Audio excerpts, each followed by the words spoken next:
और आप लोग किस मुद्दे पर इलेक्शन लड़ रहे हो, किस बुनियाद पर इलेक्शन हो रहा है, किस बेस के ऊपर आप तकरीरें कर रहे हो, सिर्फ और जातियात, इन लोगों के लिए कौन आवाज उठाएगा? ये अगर यहाँ पर ये मीटिंग, उस मीटिंग, उनकी मीटिंगों के अंदर कोई कामकाज की बात नहीं है। इलेक्शन जो होना चाहिए वो काम की बुनियाद पर होना चाहिए, ना कि किसी की जातियात के ऊपर होना चाहिए। इलेक्शन जो है, अस्सलाम वालेकुम, इस मीटिंग के सदस्य साहब, लंदन कैटर साहब, स्टेज पर बैठे सभी वार्ड के जिम्मेदारान और इस वार्ड के बुजुर्ग दोस्तों, और जहाँ तक मेरी आवाज जा रही है सभी मेरी पर्दा नबी माँ और बहनों, कुछ दिन से मैं इस वार्ड में सिलसिला देख रहा हूँ मीटिंगों का जो मुखालिफ पार्टियों की तरफ से हो रही है। उस मीटिंग, उनकी मीटिंगों के अंदर कोई कामकाज की बात नहीं है। इलेक्शन जो होना चाहिए वो काम की बुनियाद पर होना चाहिए, ना कि किसी की जातियात के ऊपर होना चाहिए। इलेक्शन जो है, सामने वाली पार्टी के पास में कोई ऐसा लाएअमल नहीं है कि वो आप लोगों के बीच में आकर ये बताए कि हम इलेक्शन किस बुनियाद पर लड़ रहे हैं। अगर इलेक्शन हो रहा है तो इलेक्शन के अंदर ये बुनियाद पर होना चाहिए कि हम चुनकर आए थे तो क्या काम किया और चुनकर आने के बाद में हम क्या काम करने वाले हैं। ऐसा ना होते हुए सिर्फ और सिर्फ इलेक्शन एक दूसरे की जातियात पर बोला जा रहा है, ये अच्छी बात नहीं है। आने वाले वक्त में हालात जो है बहुत ही संगीन होने वाले हैं, SIR जैसा कानून लगने वाला है। आपने देखा होगा कि पिछले दिनों किस तरीके से जन्म दाखिले के मामला हुए। जन्म दाखिले के मामला के अंदर हमारे मालेगांव शहर की ना जाने कितनी खातून और हमारे नौजवान जेल के पीछे आज भी कैद के अंदर कैद है। तो आप सबसे गुजारिश है कि आप आपकी खुली आंखों से देख रहे जन्म दाखिले के अंदर माइनॉरिटी डिफेंस कमेटी के हमारे सरबराह आसिफ शेख अजीज साहब किस तरीके से माँ और बहनों की और जो हमारे मालेगांव शहर के अंदर 3400 जन्म दाखिले जो रद्द कर दिए गए। तो आने वाले वक्त में कारपोरेशन के इलेक्शन जो रोल कटर से हटकर हमको ये बात को ध्यान में रखते हुए आपको वोट देना है कि SIR जो लागू होने जा रहा है वो कोई मामूली कानून नहीं है। SIR जो है उसके अंदर आपके बच्चों के जन्म दाखिले से लेकर हर मामला के अंदर आपको बहुत सारी मुसीबत का सामना करना पड़ सकता है, जिसके लिए आसिफ शेख अजीज साहब ने अभी से ब्लू प्रिंट बना ली है कि किस तरीके से टेबल लगाकर आपके कागजात को दुरुस्त किया जा सकता है। किस तरीके से आसिफ शेख अजीज साहब ने माइनॉरिटी डिफेंस कमेटी बनाकर जन्म दाखिले के मामले के अंदर सरपरस्ती कर आज भी मुंबई हाईकोर्ट के अंदर केस चल रहा है। इंशाल्लाह अल्लाह से दुआ करिए कि आने वाले वक्त में जो नौजवान कैद के अंदर है वो भी जल्द से जल्द छूटकर इंशाल्लाह अपने घर के अंदर वापस अपने बच्चों को मिल सकते हैं। बोलना तो बहुत कुछ है, और जैसे अभी खालिद भाई ने बताया कि हम भी जानते हैं कौन कितने पानी में, तो बोलने पे आएंगे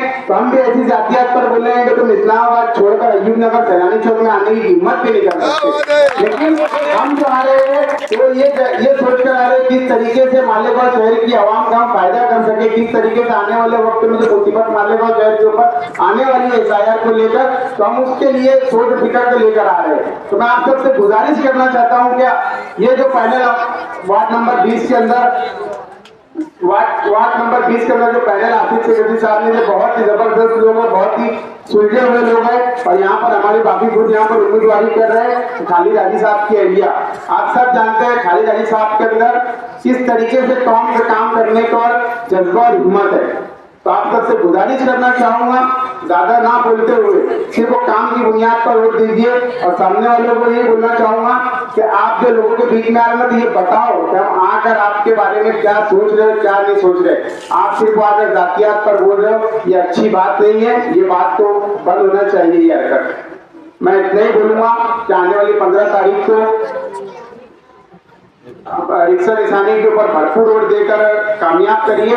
असल में मैं आज यहाँ पर नहीं आया, लेकिन जावेद भाई जो हमारे फ्रूट वाले, जावेद भाई हमारे सब्जी वाले, मेरी तबीयत ठीक नहीं थी, लेकिन पूरी उनके बोलने के ऊपर मैं यहाँ पर आया हूँ। मैं अयूब नगर में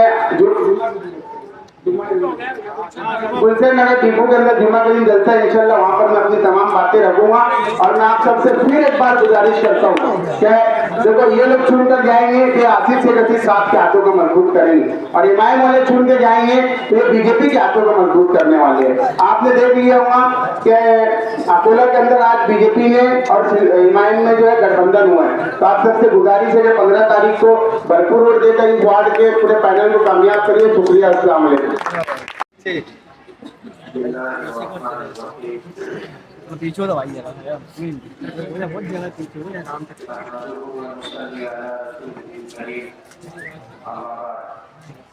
आज की इंतखाबी मीटिंग में सर मोहतरम डॉक्टर भाई रेडीमेड वाला साहब और वार्ड नंबर 20 से उम्मीदवारी कर रहे हमारे चारों इस्लाम पार्टी के नामजद उम्मीदवार रफीक भाई अलमारूफ रफीक भुया साहब, हामिद भाई, बाबू मेंबर साहब और हाजी शेख खालिद साहब की अहलिया और इस वार्ड की तमाम ही मौजूद शख्सियत, मेरे नौजवान दोस्तों और बुजुर्गों, और जहाँ तक मेरी आवाज़ पहुँच रही है ऐसी मेरी तमाम माएँ और बहनें, आपको याद होगा 2024 का असेंबली इलेक्शन से पहले आसिफ भाई अपनी हर मीटिंग में, हर जलसे में ये बात कह रहे थे कि देखिए शहर के ऊपर बहुत बड़ी मुसीबत आने वाली है।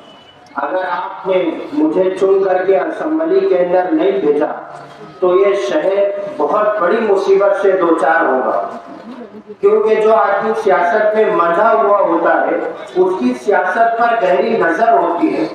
वो नजर से सियासत को देखता है जो नजर से हम सियासत को नहीं देख पाते।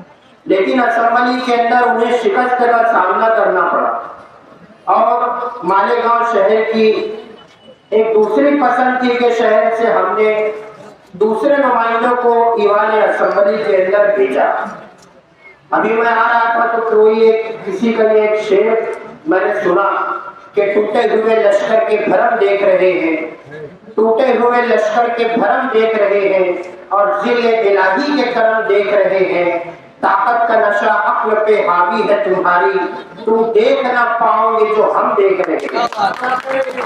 असेंबली इलेक्शन हो गया, हमने देखा कि असेंबली इलेक्शन होने के बाद असेंबली का 2 सेशन हुआ और हर दिन मालेगांव शहर को असेंबली के अंदर बदनाम करने की कोशिश और साजिश की जाती रही। उसका बदला लिया जा रहा है कि हमने पार्लियामेंट के इलेक्शन के अंदर एकतरफा वोट कांग्रेस की उम्मीदवार शोभा बच्चाओं को दी। बीजेपी आज उसका चुन चुन करके बदला ले रही है। ये मालेगांव शहर मजहबी शहर है, मस्जिद और मीनारों का शहर कहलाने वाला शहर है, लेकिन आज यहाँ पर कभी लैंड जिहाद के नाम पर, कभी लव जिहाद के नाम पर, कभी वोट जिहाद के नाम पर तरह तरह से मालेगांव शहर को पूरे महाराष्ट्र भर में बदनाम करने की साजिश और कोशिश हो रही है। आज शहर जिस हालात से जूझ रहा है, एसआईटी की मुसीबत है, जन्म दाखिले रद्द कर दिए जा रहे हैं। मैंने गुज़िश्ता मीटिंग के अंदर ये बात कही कि जन्म दाखिला इंजन के मानिंद होता है। जन्म दाखिले के बाद तमाम डॉक्यूमेंट बनते हैं, आधार कार्ड कहो, पैन कार्ड कहो, राशन कार्ड कहो, और जन्म दाखिला अगर हमारे बच्चों का रद्द कर दिया जाएगा तो उसके बाद जितने डॉक्यूमेंट होंगे उनकी कोई वैल्यू नहीं, कोई हैसियत नहीं, कोई मकान नहीं रहेगा। अब जन्म दाखिला ही अगर आदमी का रद्द हो जाएगा तो हम क्या प्रूफ रखेंगे कि हम हिंदुस्तानी हैं? हमारे पास क्या सबूत होगा कि हम इस मुल्क के रहने वाले बाशिंदे? आज 4000 से ज्यादा जन्म दाखिले रद्द कर देना ये मामूली बात नहीं है।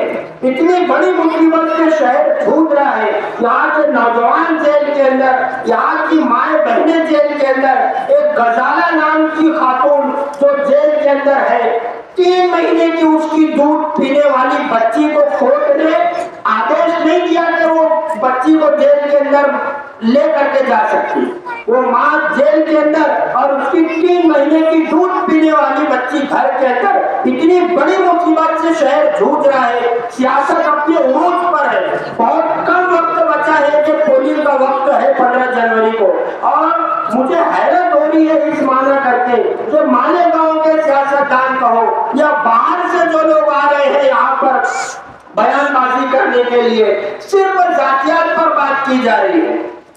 उनकी आप तकरीरें उठा करके देखो, शहर के हालात के ताल्लुक से कौन बात कर रहा है, शहर के अंदर मुसीबत के ताल्लुक से कौन बात कर रहा है। आज जो लोग जेल के अंदर हैं, उनके घर वाले और वो लोग ये आस और उम्मीद लगा करके बैठे हैं कि इलेक्शन है, इलेक्शन के अंदर जो नुमाइंदा इलेक्टेड होकर के जाएगा वो हमारी आवाज उठाएगा, हमारे बाहर आने के रास्ते खोलेगा, हमारे लिए आसानियां पैदा करेगा। उनकी आस और उम्मीद लगी है इलेक्शन के ऊपर। और आप लोग किस मुद्दे पर इलेक्शन लड़ रहे हो, किस बुनियाद पर इलेक्शन हो रहा है, किस बेस के ऊपर आप तकरीरें कर रहे हो, सिर्फ जातियात। इन लोगों के लिए कौन आवाज उठाएगा? ये अगर यहाँ पर ये मीटिंग के अंदर ये लोग आए हैं तो ये सुनने के लिए ये नौजवान आए हैं कि हम जिसको वोट दे करके भेजेंगे वो हमारी सुविधा के लिए क्या करेगा, हमारी आसानी किस तरीके से पैदा करेगा। ये माए बहनें अगर सुन रही है तो वो ये सुन रही है कि हम जिसको वोट दे करके कॉर्पोरेशन के अंदर भेजेंगे वो हमारे मसाइल कैसे हल करेगा।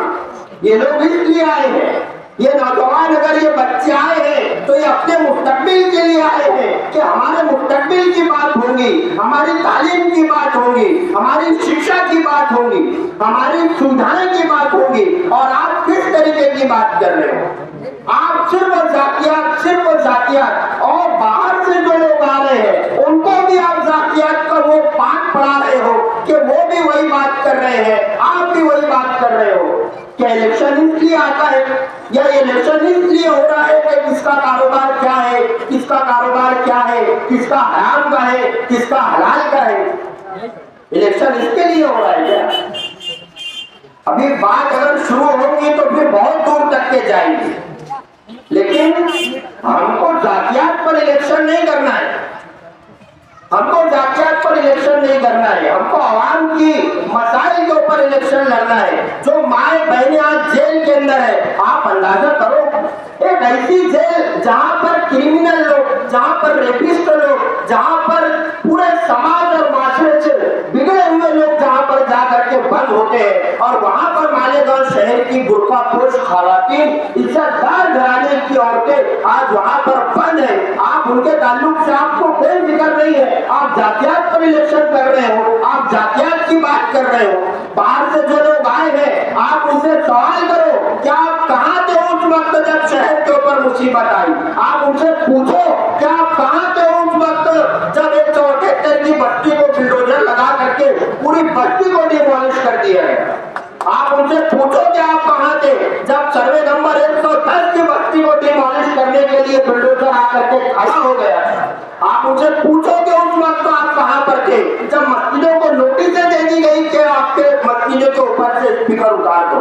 आप पूछो उनसे उस वक्त आप कहाँ थे जब 4000 से ज्यादा शहर के बच्चों के जन्म दाखिले रद्द कर दिए गए? हम कहाँ जाकर के ये सबूत लाएंगे कि हम इसी देश के रहने वाले हैं, हम इसी मुल्क के रहने वाले हैं? ये तमाम मसाइल आज महाराष्ट्र के अंदर बीजेपी की सरकार है। खुदा ना खास्ता अल्लाह ना करे अगर कॉर्पोरेशन के अंदर अगर बीजेपी का और एमआईएम का मेयर मिल करके बैठ गया तो क्या हाल होगा ये शहर का? इनका बुलडोजर दंडनाते हुए गली गली के अंदर घूमेगा। आज आरएसएस के गुंडे और बजरंग दल के गुंडे दंडनाते हुए सड़कों के ऊपर घूम रहे हैं, सिर्फ महाराष्ट्र के अंदर उनकी सरकार है, इसकी वजह से। अभी अकोला के अंदर बीजेपी और एमआईएम ने साथ में मिल करके नगर अध्यक्ष बनाया है। इनका गठजोड़ अब तो सड़कों के ऊपर आ रहा है, खुलेआम सबको पता चल गया है। पहले तो ये होता था कि लोग कहते थे कि ये बीजेपी की भी टीम है, लेकिन अब तो समझ में आ रहा है। और हम यही बात कई दिनों से आवाम को चिल्ला चिल्ला करके समझा रहे हैं कि किसी का जलवाए रंगीन सफेद रात में है, चराग बन के कोई जिंदगी की रात में है, बहुत बुलंद फजा में तेरी पतंग सही, हमें पता है मगर डोर किसके हाथ में है। आने वाले 15 जनवरी को जब आप वोट डालने के लिए जाएंगे तो आपको वो माँ और बहनों को अपनी आंखों के सामने रखना है, आपको वो लोगों को आप अपनी आंखों के सामने रखना है जब सर्वे नंबर 178 के अंदर अंदर बस्ती पूरी बुलडोजर लगा करके उखाड़ दी गई। वो लोग अपनी जवान बेटियों को लेकर के रोड के ऊपर खड़े थे कि अब कहाँ जाएंगे, किसकी तरफ देखेंगे। शहर के नुमाइंदे ने कह दिया था कि अगर मैं वहां जाऊंगा तो मेरी कुर्सी चली जाएगी। शहर के नुमाइंदे ने कह दिया था अगर मैं जाऊंगा तो मेरी कुर्सी चली जाएगी। तो आप तो कॉर्पोरेटर हो, आप क्या करोगे? आपको ये तमाम चीजों को ध्यान में रख करके, अपनी आंखों के अंदर रख करके 15 जनवरी को होने वाले इलेक्शन में इस्लाम पार्टी के चारों उम्मीदवार जिनकी निशानी रिक्शा है उसके ऊपर भारी अक्सरियत से बटन दबा करके आपको कामयाब करना है।